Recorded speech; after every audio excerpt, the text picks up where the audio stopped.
special case two force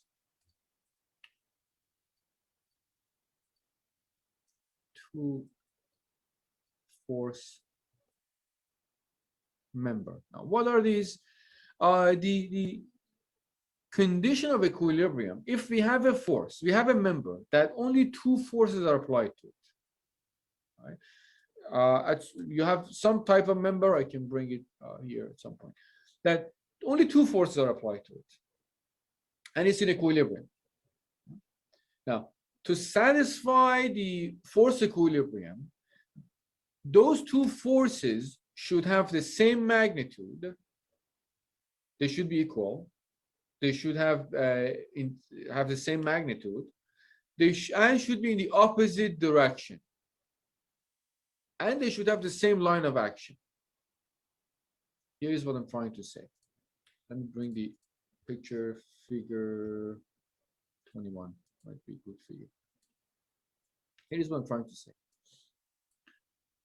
Start from the one on the left. We have a member with two forces, FA, FB. Some random member, only two forces are applied to it. That's why it's called two-force member. If you write summation of forces is equal to 0, right, let's take this as the direction you're writing it for. Now, just to make it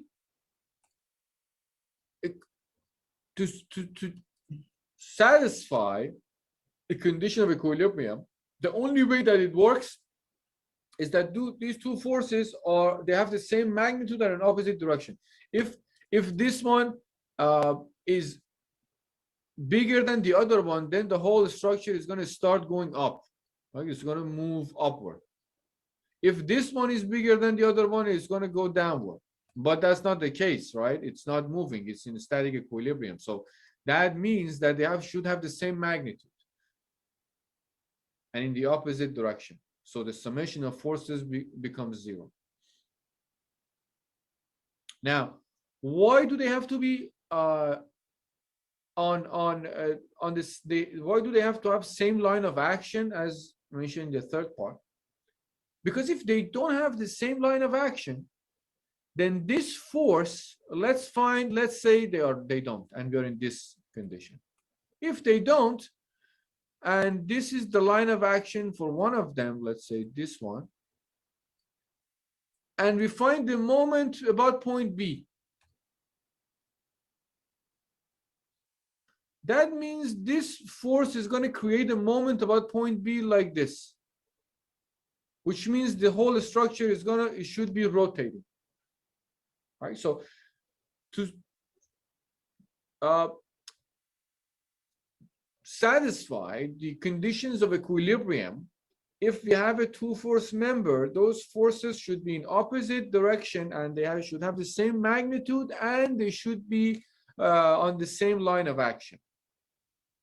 Now, what is it good for? I'll show you an example, but in a nutshell, or generally speaking, is that once you go from this to this, knowing that it's a two-force member, and now these conditions should apply, they should have the same magnitude and should be on the same line of action.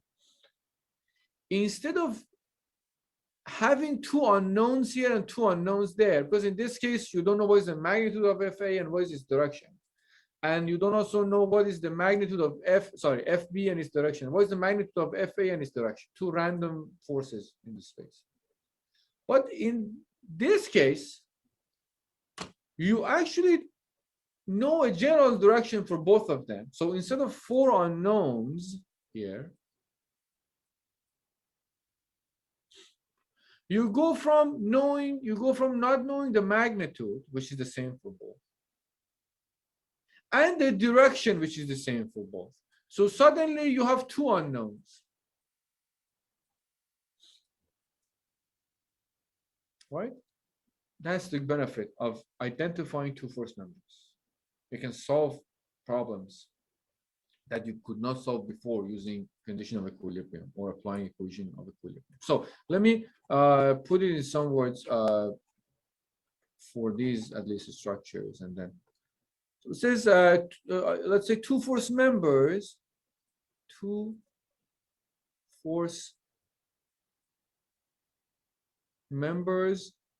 have, let me write from my notes, have forces applied at only 2 points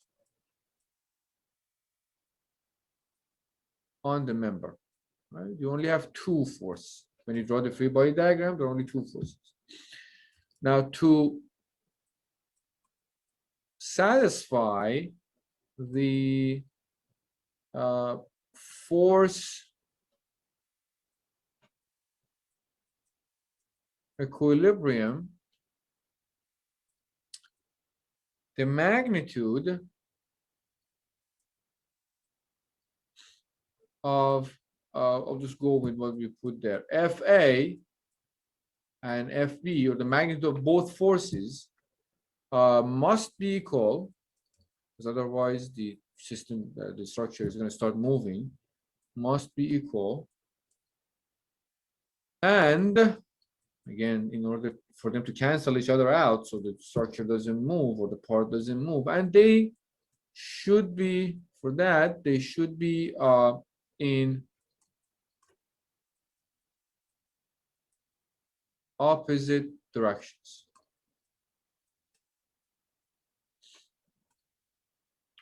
Also, in order to stop them from making this part rotating, they should be collinear. They should have the same line of action. So they also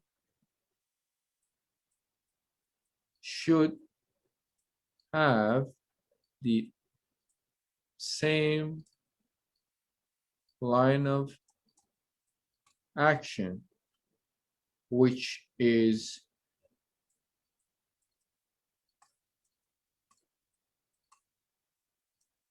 directed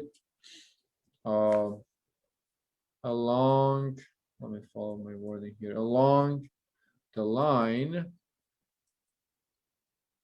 joining the 2 points, the 2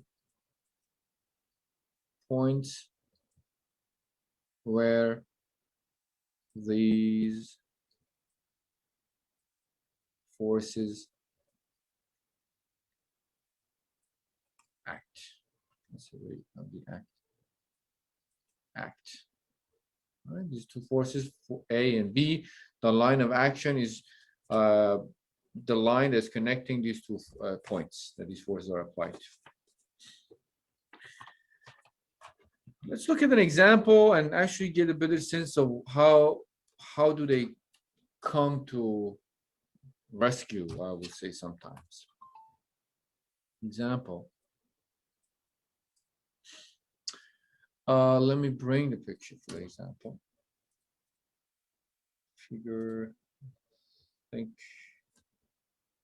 I'm 22. Yeah.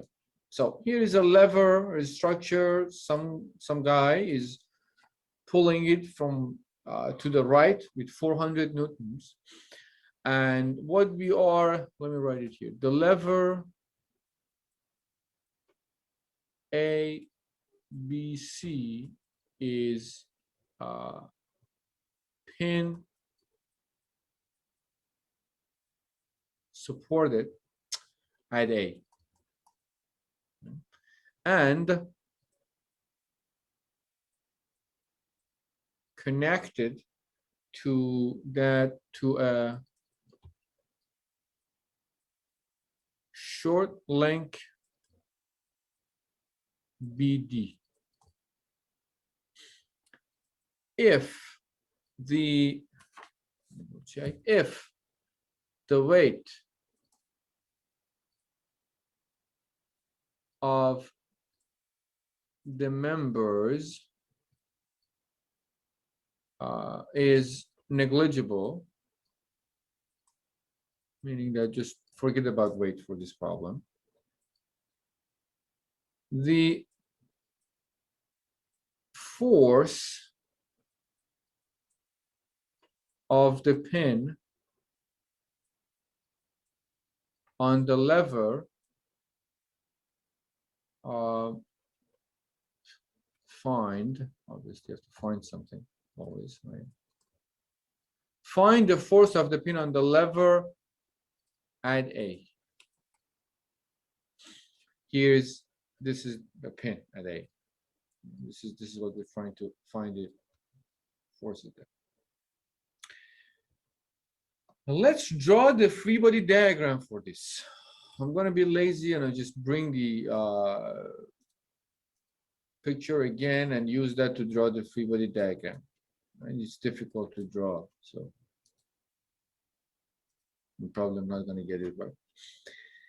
If you look at these, let's just isolate this, because that's where we have the most information about, right? We know 400 is applied to it. We know it's also the same part that we are looking for most unknowns about, right? We want to know what is the reactions at point at pin A. So that's the most logical place to start. Let me try to compensate my laziness by trying. I don't think that's not bad. I just covered that. All right.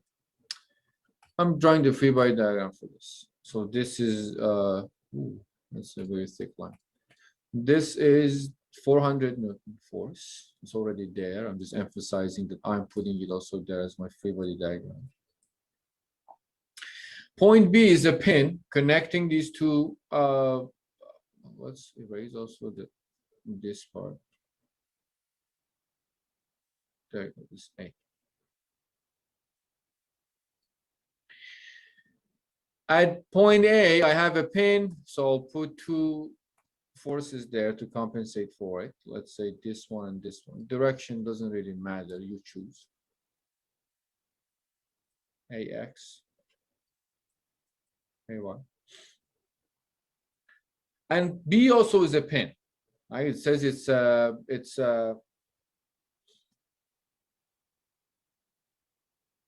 we didn't mention that in the problem, but B is also a pin. You can imagine that because it can rotate, but it cannot. It doesn't let the lever move up and down. So here is also two forces there. Since it's a pin, I'll just put two forces. BX, BY. Direction again doesn't matter. So here's the problem. I have four forces. I don't know BX, I don't know BY, I don't know AX, I don't know AY. I can't afford having four unknowns. I can only afford having three unknowns. I can write an equation in X direction, write an equation in Y direction, and write the moment about the point. I have four unknowns. I can't solve this, right? At least at first look. However, if I use what we just talked about, two force member, and we look at this closely, we realize that the short length member, that L-shaped member DB, is a two force member, because there are only two forces, one here, one here. No, it's some random angle, right? Similar to what I draw, what we saw before. This is BD. This is point D. This is point B. That means that the forces applied at these 2 points should be collinear, passing through the line connecting these 2 points right there. So we should have a force like this and a force like that. Let's call this just F.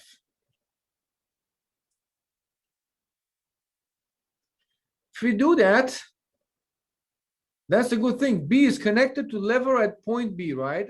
This L shape is connected to lever at point B. That means that this F, the opposite and equal of that is applied to point B. So this is not Bx and By anymore. Now I don't have two unknowns anymore. I only have one unknown. I erase the white part too.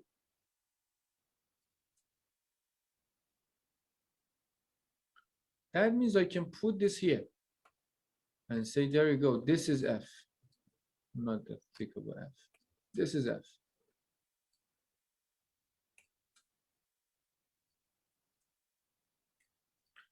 So now I have three unknowns, right? Now you might ask, how do you know the angle of that force the force creates with maybe horizontal or vertical direction? That we can find from the geometry. Let's see.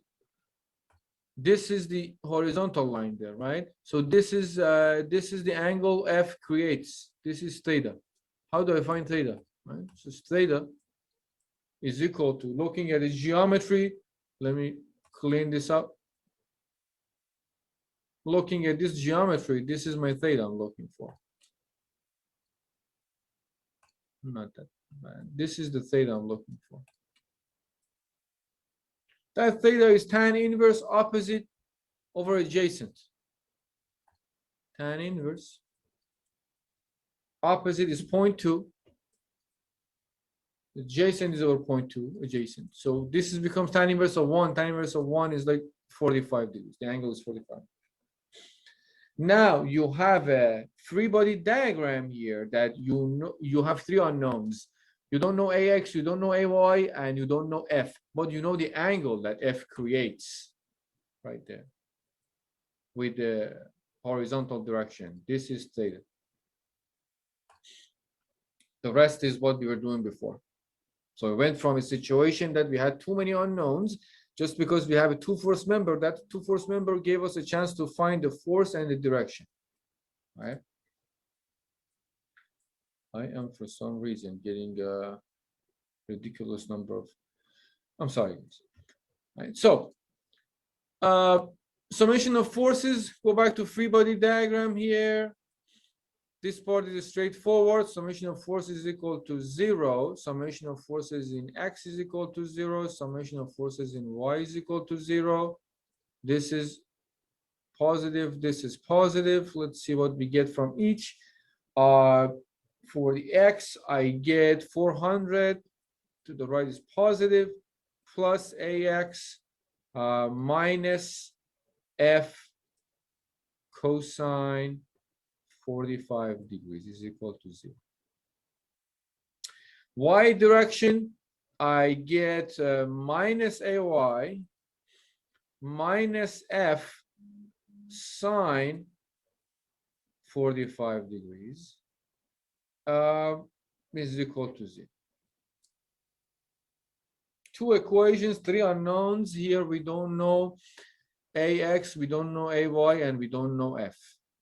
Right? Three unknowns. So we have to write the moment about another point. Summation of moments about point, which point at this point we should be comfortable, seeing that point A is the best point to do it, because we have most number of unknowns. Right? I'm going to write it about point A, take this as positive.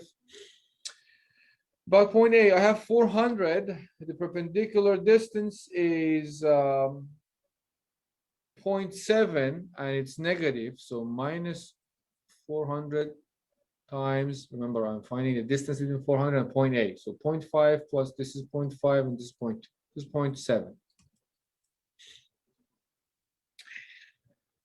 I have to take into account the moments created by components of this force F. Principle of moments. This is F. This is F. So this becomes F X. This is Fy. Find the, I'll write it down. You figured it out. Think about it. Fx, the distance it has, perpendicular distance is about is 0.2. So it becomes and Fx is F cosine theta. So it becomes minus F cosine 45 degrees times the distance 0.2 Actually, it's positive because it's this direction. Plus Fy is F sine theta. The distance is 0.1, so that becomes F sine 45 degrees times 0.1. Let me do a better job. 0.1 is equal to 0. That is the distance here, 0.1. And that's pretty much it. From there, the only unknown in this you have is F. So we can find your F. Move things around. You're gonna get, if I didn't make any mistake, 1319.93 newtons. This is F. Once you know F, you can go back to the equations you had at the top. You can find AY from this one. You can find AY, and from this one you can find AX. Right. So therefore, your AX is equal to, and your AY is equal to, your AX becomes 533.33 Newton, and your AY becomes 933.33 Newton. If you want to find the magnitude of A, it was basically AX squared plus AY squared. And that gives you the magnitude of reaction force, which is 1074.97 Newton. This is what you were looking for, reaction at point A.